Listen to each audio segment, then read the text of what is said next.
Good afternoon, everybody. Uneducated Economist here. So I would like to thank Pedro. Pedro sent me an email asking me a question about the TNX. And to be honest with you, I hadn't been looking real close at the TNX. This is the Treasury Yield Index. I guess the best way to explain it is that if yields began to rise on the 10-year Treasury, the index would rise. Does that kind of make sense? So it kind of follows the yield of the 10-year Treasury.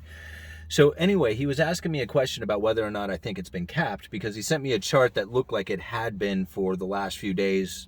It looked like it had reached, at least on the chart that he had sent me. I don't think it has been. I think really it's going to take time to find out. But considering that the ECB has talked about, they don't call it yield curve control, but that's essentially what it is yield curve control or yield control, where they do not allow a particular maturity, like they'll pick out the 3-year or the 10-year, not so much usually on the longer, it's usually on the shorter end that they do the yield curve control, but we'll just say the 3-year maturities, and they will not allow the yields to rise above a particular point, all right? Because yields work inversely to price. So as the prices start to increase, the yields will drop, but if the yields are going up, that means the prices are dropping. And so what they'll do is they'll pick out that maturity and they'll say, hey, if the yields go to a certain level, we're going to buy as much as it takes to keep the yields from going beyond that level. And that would essentially be yield curve control. And the Federal Reserve has not stated that that's what they are doing in the United States as of yet. Behind the scenes, we don't really know exactly what they are doing or what their plans are. But for the most part, they have not announced that as part of their policy or their official policy. Over in the ECB, they have, and I think they also have in Australia and Japan and a few other places as well. So yield curve control is pretty eminent, in my opinion, when it comes to monetary policy here in the United States. It just hasn't been officially announced as of yet. Now, because I want to go find some news on the TNX, because I hadn't really been following, looking at the chart on a daily basis or looking for news on that particular index. But it is something that you should definitely follow because it is pretty telling. And I found an article, and I don't know how I came across it, but I came across an article from 8 years ago with Jim Cramer talking about the TNX way back in the day. And if you read the article, it's really pretty telling of kind of a lot of the same language of what's occurring today with the 10-year, or at least with the treasuries rising in general, especially the 10-year. See, they focus in on the 10-year because the 10-year is the indicator of where all loans will go. Mortgages, car loans, credit cards, doesn't matter. Everything seems to follow what the 10-year does. So if the 10-year yield starts to rise, then all interest rates begin to rise. Because essentially, if you think about it, the 10-year is the safest place that you could ever possibly loan your money because it's going to the government, okay? Now, how safe you actually feel about it is up to you, but it is presumed that that is like a risk-free asset. And everything you do after that will have risk attached to it. So with risk comes reward, and a higher reward means higher interest rate, right? A higher yield. And so if you see the 10-year rising, that means that all loans after that are taking on more risk, have to pay a higher interest rate than what the 10-year is going to pay. Or at least the yield that you will get from buying a 10-year will have to, will be less than what the rest of the market's out there, because everything else is risk compared to that. Okay. What Cramer was saying in this article was really interesting, because what he was basically saying is that if this 10-year treasury rises or keeps rising, because he was basically saying that Bernanke had lost control of the bond market, and that if this bond market continues to rise, that it's going to force everything that's risky is paying less of a yield than that 10-year treasury.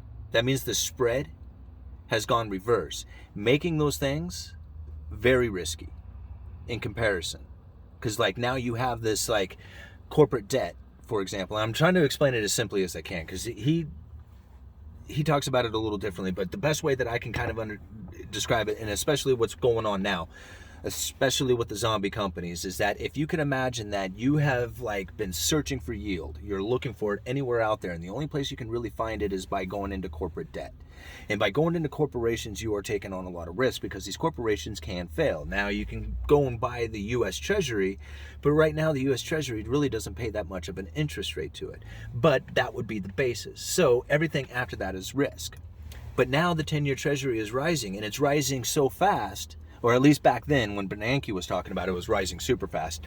Right now, it's not that fast. I mean, over the course of the last 6 months, I think it's gone up like from 0.5% yield to now around 1% yield. So although it's been pretty dramatic, it hasn't been like over the course of like a month or two. It's been over the course of the last 6 months. So people really haven't been talking about it much, except just recently where it bounced over that 1% yield mark, and then everybody starts lighting up about it. But that's where the big problem starts to come in, is that all of a sudden these yields on the corporate debt are now so close to the U.S. Treasury that nobody wants to buy the corporate debt anymore, and these corporations all of a sudden have a spike in the yields on their corporate debt, and they can't afford those loans. Okay, and now it's kind of hard for people to kind of grasp what's happening there, but these corporations are selling bonds, and there's a price tag on those bonds, and the yield is what the investor gets after they have purchased the bond. So the bond may have a coupon rate of like a certain percentage, but the price that the investor has paid for it has caused the interest rate that they will receive, the yield, to drop because the price is going up. That's why the prices work inversely to the yield. And that's where the problem with those treasuries are rising. It's getting closer and closer to the yield on those corporations, making those risky assets ever riskier, because now you can, instead of buying the risky asset, you can go and practically get the same thing for the U.S. Treasury. You see? And that's where the problem really starts to begin. And that's where Cramer was freaking out 7 years ago or 8 years ago when he was saying that Bernanke was losing control of the bond market. Of course, that's not exactly what happened, and then things changed and more quantitative easings and Operation Twist and everything else that kind of went along with it. Who knows what the Federal Reserve will actually do in the end, what they will do about it, whether they actually go in and start capping yields or, really doing it for real.